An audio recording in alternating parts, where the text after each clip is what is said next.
Oh, this is a member of the Voice of Reason.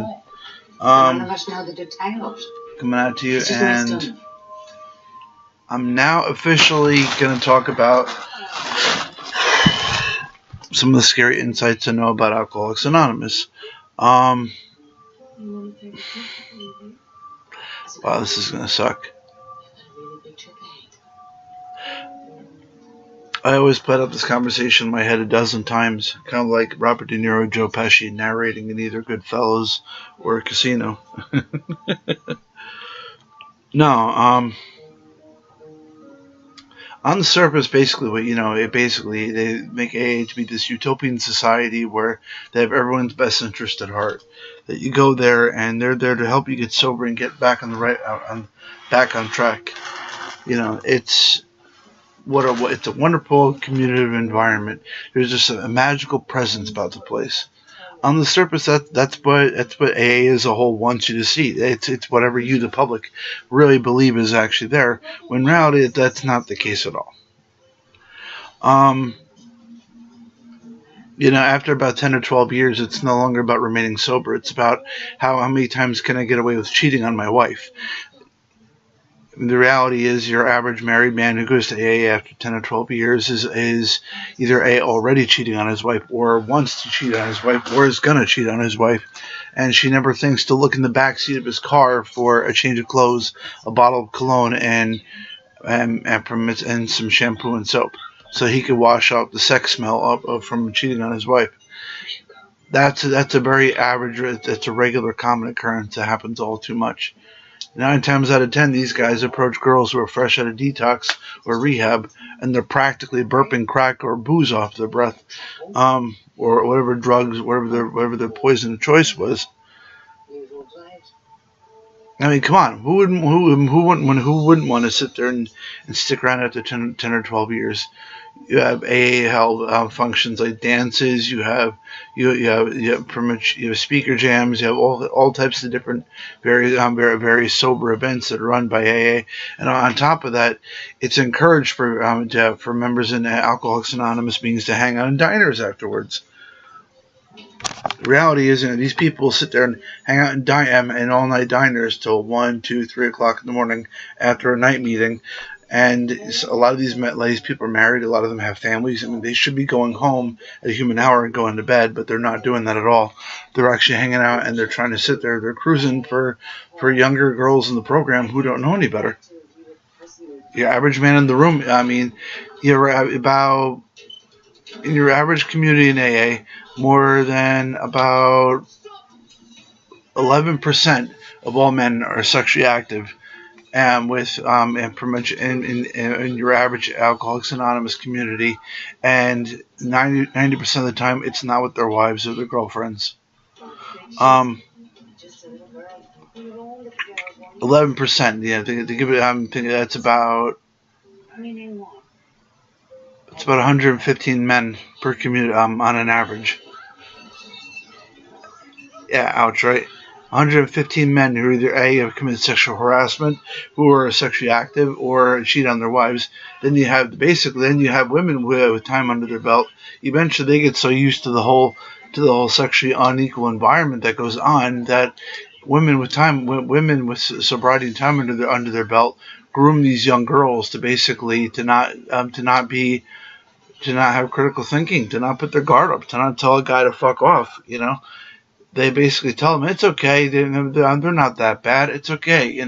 Eventually they have the girls follow them left and right, and slowly but surely, they go from this strong-willed girl that wants to get sober and move on to being this submissive girl who is very naive and who will buy into virtually anything. And nobody ever steps between these people. No one ever says, "Dude, can you get the fuck away from her, please?" It's part of the reason why I left, because I couldn't really take it anymore. It was disgusting. I couldn't take watching that. And I, for one, don't believe in that. And that happens a lot, more often than people realize. After a while, I couldn't defend it anymore. like I said, after about 10 or 12 years, it's no longer about that. You know, if your average male in the room is under the age of 60 and still is in relatively decent shape and looks sexually active, he probably is. He most likely is. To the wives, if your husband is spending going to 2 or 3 meetings a day and is not coming home till really late at night, you need to question that. Like, why are you spending so much time there? What's going on with you? The reality is, chances are your husband probably is cheating on you, unfortunately. Um, to your average mom who sends your daughter to an AA meeting by themselves, go with them. Go with them and sit with them. Have you or your husband, have a mom, have a dad, have an uncle, have an aunt, have a parent there that basically is, for the most part, is, your designated cock block, unfortunately. That's the safest possible thing you could do. And this sort of behavior goes on so much that it's actually scary. You see, I mean, I've seen it so many times that I've seen girls go from being motivated and wanting to go places to their lives completely falling apart.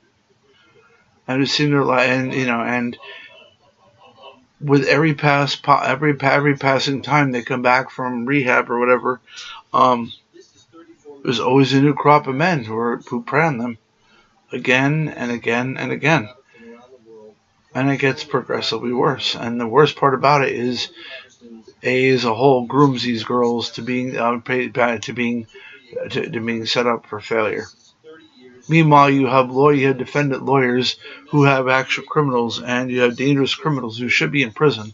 They shouldn't be given a free get off the free They should not be given a free ride or put on probation for alcoholism, put in rehab. They don't belong in rehab. They belong in jail. On an average of 20,000 women a year die from men that they meet in Alcoholics Anonymous meetings. That's a known fact. 20,000 a year. Ouch. You know,